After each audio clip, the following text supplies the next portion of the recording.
So I'm in college. I'm like, okay, I'm confident. I'm a bad bitch. All right, bet. Yes. And then nothing happened. Nothing happened. It's sad.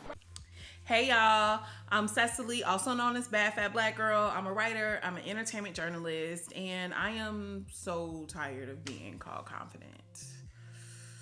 Woo. It's getting weird. Everybody already know that you're so confident is the new you're so pretty for a fat girl. That's what people say to fat girls when they think we look good, but they can't manage to figure out how we pulled it off. They be like, no, there's no way she could just be pretty and stylish. Must be her superhuman confidence taking over my mind. But that's actually not even what this video is about. Boop. I get so many DMs from women who want to know how they can be more confident, how they can love themselves more. And I'm here today to tell all of y'all that confidence really ain't it, sis. It's not enough. But you know what else is not enough? It's not enough to just watch this video. I hate to, you hate to see it, but it's not enough. Not in this economy, okay? It's not enough to just watch this video. I need y'all to subscribe to my channel, and I need y'all to give this video a thumbs up. It actually really does help me, and I really do appreciate it. Now, before we start, I want to make it very clear that I'm not saying that confidence isn't important. So don't leave here and go tell nobody else that I said that. Remember what I said. We don't lie on this channel. We don't lie here on this channel. Oh, but I actually need to clear something up with y'all. I did tell a lie in that video, actually. I said that I was a Sagittarius rising. I'm a Sagittarius rising. I am actually not a Sagittarius rising. I am a Scorpio rising. However, I do have a lot of Sagittarius in my chart in very important placements. And in recent years, a lot of Sagittarius have entered my life. That's been on my mind very heavy. I think that's what I was thinking about when I kind of spitfired that out to y'all. My bad. I'm sorry. Don't be sorry, ho, be careful. Lord, jeez. Anyway, confidence is very important. I think at a very foundational level, you really do need to have a decent sense of self-esteem and self-assurance in order to function in life, in your career, in your relationships, in your friendships, just in your skin. There are plenty of people and things who can teach you how to be more confident. Now, if you want me to talk about my journey to confidence and, what I think could be helpful in that regard, leave it in the comments below. But as I mentioned, that's not what I want to talk to you guys about today. Because the truth is that confidence is not static. Confidence is not something that you just have and it stays there, or you have it and then you build it up some more and you build it up and you build it up and eventually it's up here and that's all you'll ever have, and that's just that. It's not a tattoo. It doesn't just get here and stay there and stick. I think it's completely normal for people to go through bouts where they are experiencing very high self-esteem, and for folks to go through bouts of depression or anxiety or just grief or loss or anything that happens in our world where maybe our sense of self and our confidence is low. And because, like I just mentioned, confidence impacts so many different parts of our lives, we actually need something else that can kind of stabilize things when we're going through those ups and downs with our own sense of self-assurance. Something else has to sustain you when you're not just riding a high of confidence. And that thing is standards. Oh my God! Wow! Oh my God! I think that clearly defined and strongly held standards are more important than confidence. Now, and you can go tell whoever that I said that. At this point in my life, I'm definitely more interested in maintaining my standards than I am in necessarily like building confidence. I can say that honestly for where I am right now. And let me be honest about why that is. I would say that for the most part, I've always been a fairly confident person. I think that when you grow up, where I grew up, how I grew up. Like, I'm a hood rat from the South Side. You have to have a little bit of confidence. It comes with the resilience that it takes just to survive growing up in that way. You have to be able to stand your ground. You have to be able to defend yourself. You have to be able to advocate for yourself. You have to be able to finesse a little bit. And I think it comes with a little bit of confidence just inherently to be able to do that. It was definitely in college when I really kind of started to do the work to feel like, okay, I'm kind of that bitch a little bit. Like, I'm okay with myself, which is, how I identify confidence is like, am I, at a baseline, like good with myself?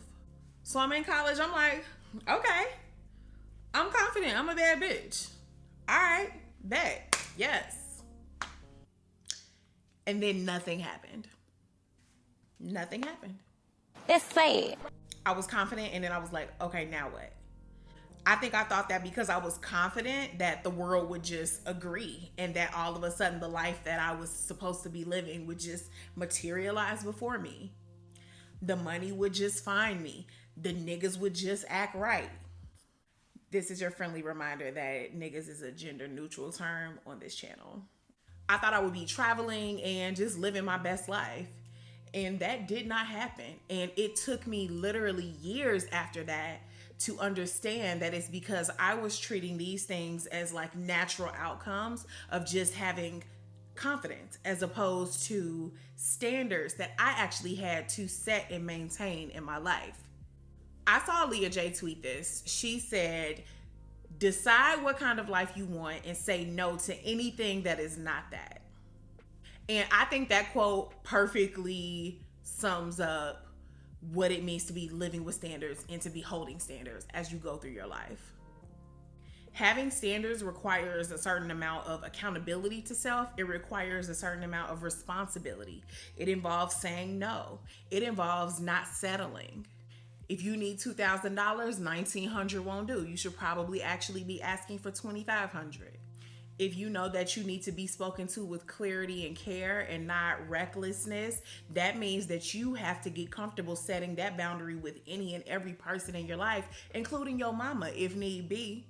I don't know about y'all. My mama got a smart ass mouth, so that was definitely a boundary we had to set. Like, sis, who you talking to? And it was scary. I mean, the first time, asking a black mama who she's talking to, baby, it's scary. I'm telling you, but it's the work. If you know you want to make $100,000 a year in your field, but you're missing a certification or a certain degree, have you signed up for those courses?